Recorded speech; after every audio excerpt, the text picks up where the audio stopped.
Pada intinya yang pertama kita harus dan wajib bersyukur kepada Allah atas segala nikmat yang Allah berikan kepada kita, dan diantaranya adalah nikmat kita punya pekerjaan, ya, nikmat kita punya penghasilan, nikmat kita bisa punya lingkungan pekerjaan yang baik gitu ya. Itu harus disyukuri sebaik-baiknya, dan di antara cara bersyukurnya adalah bekerja dengan sungguh-sungguh ya, ataupun berdagang dengan sungguh-sungguh, sehingga income yang kita dapatkan ataupun harta yang kita peroleh itu menjadi harta yang berkah. Dan agar harta kita tadi selalu berkah, ada beberapa poin gitu kan yang harus kita lakukan. Ya, sekaligus ini menggambarkan juga tentang keutamaan daripada bekerja yang jujur dan amanah dan seterusnya tadi. Nah, diantaranya adalah bahwa ini merupakan barometer ketakwaan orang gitu. Jadi berhati-hati dalam muamalah ini ternyata menjadi barometer ketakwaan seseorang kepada Allah Subhanahu wa taala.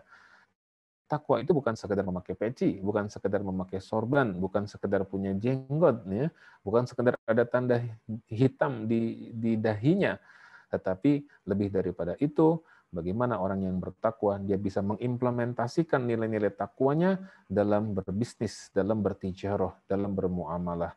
Dulu Umar bin Khattab ya, ketika beliau ingin mencalonkan atau ingin mengangkat seseorang menjadi kepala daerah, nah apalagi sekarang nih menjelang atau saat-saat sedang mau memilih kepala daerah, ya, maka Umar bin Khattab dia bertanya dulu kepada orang yang mengusulkan, apakah kamu kenal dia atau belum, gitu ya.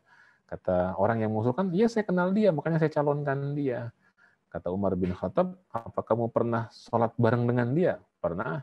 Pernah mabit bersama dia, bermalam bersama dia? Pernah. Pernah bisnis dengan dia enggak? Belum. Apa kata Umar?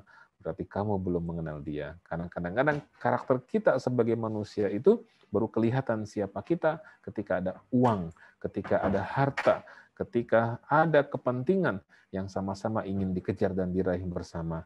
Itulah jeleknya kita. Kadang-kadang injek bawah, sikut kanan, sikut kiri, jilat atas. Ya. Demi apa? Demi harta benda. Makanya kita harus hati-hati. Karena ini merupakan barometer ketakwaan kita kepada Allah Subhanahu wa Ta'ala. Dan juga yang kedua adalah karena ini merupakan diutusnya atau tujuan diutusnya para nabi dan rasul, salah satunya adalah untuk memperbaiki akhlak, untuk memperbaiki perilaku, termasuk akhlak dan perilaku dalam tijarah, dalam bermuamalah.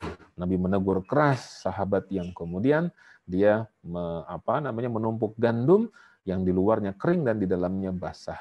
Nabi Syuaib alaihi salam diutus Allah khusus kepada kaum Madian, yaitu kaumnya sendiri. Lantaran kaum Madian mereka curang dalam takaran dan timbangan. Mereka mengurangi hak-hak manusia sehingga mereka memang menjadi kaya-kaya, tetapi kekayaan diperoleh dengan cara yang tidak benar gitu kan. Dan kemudian yang ketiga adalah bahwa orang yang berhati-hati dalam muamalah, dalam bertransaksi, itu akan mendapatkan derajat yang tinggi dan mulia sebagaimana derajat para nabi, para siddiqin dan syuhada. Nabi, siddiqin dan syuhada tidak punya tempat kecuali di dalam surga. Dan itu rahasianya cuma sederhana. Jujur dan amanah ketika bekerja, ketika berdagang, ketika mencari ma'isyah, ketika kasbul ma'isyah. Ya. Dan yang terakhir adalah ternyata ketika kita jujur dan amanah, ini berarti kita mengikuti sunnah Nabi Shallallahu Alaihi Wasallam.